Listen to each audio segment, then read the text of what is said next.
Alright, you guys, so today I'm going to be trying out that famous TikTok recipe. So basically what you're going to do, this is only 2 containers of the grape tomatoes, but I would definitely recommend at least one more. I don't know, but I'm going to make do with this. So you put a little bit of olive oil on the bottom, maybe like a 1/4 cup or, you know, whatever to your liking. And then I added some garlic powder, some black pepper, some salt. And then at the end, you're going to add some basil leaves. And then I just basically added those 3 seasonings, salt, pepper, and garlic powder. Put a little bit of olive oil on it until I felt that everything was well coated. Now I'm just mixing it with a gloved hand just because, I don't know, I'm weird about my hands getting dirty. And now I'm going to make a little hole in the middle, and I'm going to add some crumb feta cheese. You can also do a feta cheese block, but honestly, I've never had feta cheese in my life.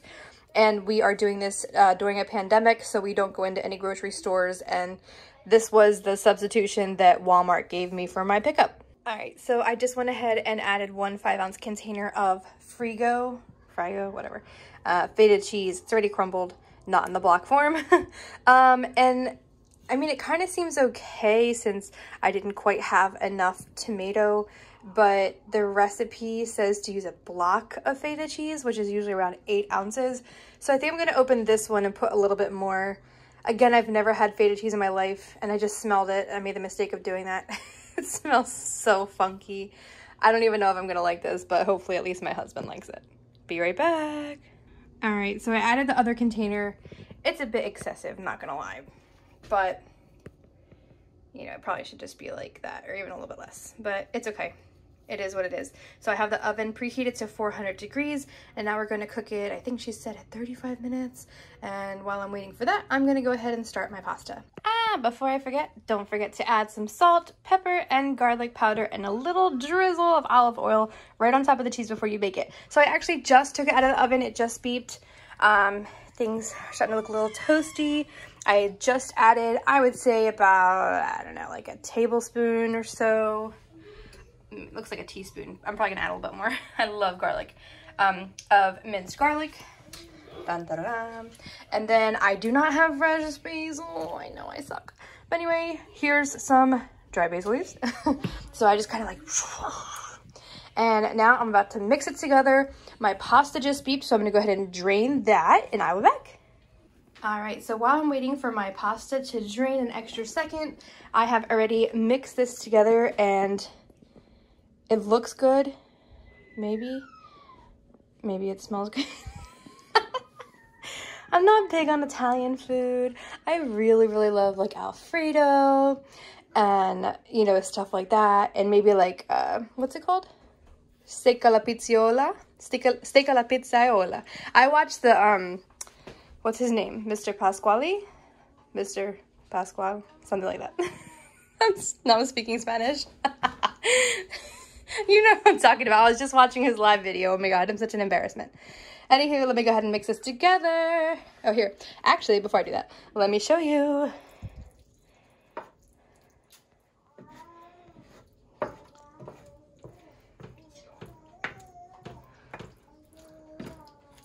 almost feel like I should have put shrimp in this.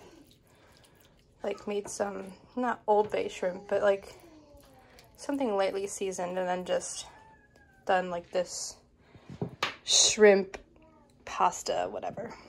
All right, so I just gave my kids their very plain, only salted pasta, no butter, because they don't really eat anything that I make.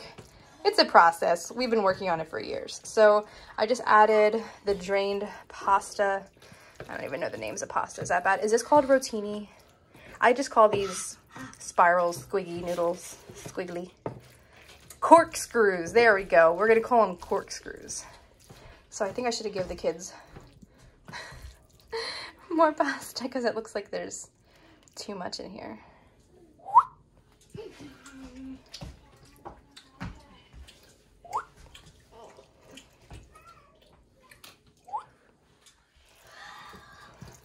Wow, it's hot. Well, yeah, it was boiling. I just drained it. All right. So let me put the phone down for a second. I'm gonna give it a nice stir and see if I can have it mix a little nicer because I just feel like, or maybe that's better. I really wish I had fresh basil. I feel like that would have been like the cherry on top.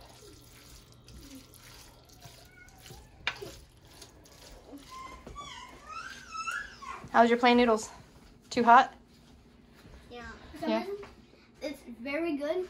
All right, so moral of the story is don't do 2 containers of grape tomatoes unless your containers are much larger than the ones I put. This definitely should have had at least 3. But I feel like it's okay because I'm not really big on tomatoes. And this will be my first time trying feta cheese. I really hope I like it. It smelled really funky, but then again, Parmesan cheese smells really funky and it's all right.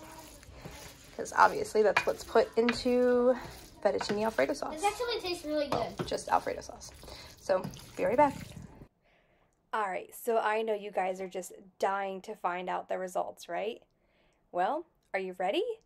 Turns out my husband absolutely loved this dish. He had 3 entire plates full and only stopped because he literally could not fit any more into his stomach. Me, on the other hand, I think I was a little hung up on the fact that it had the feta cheese in it. I probably would have loved it if I didn't cook it and know what was in it. But I definitely recommend it. Even my mom loved it. So definitely give it a try and let me know what you think in the comments.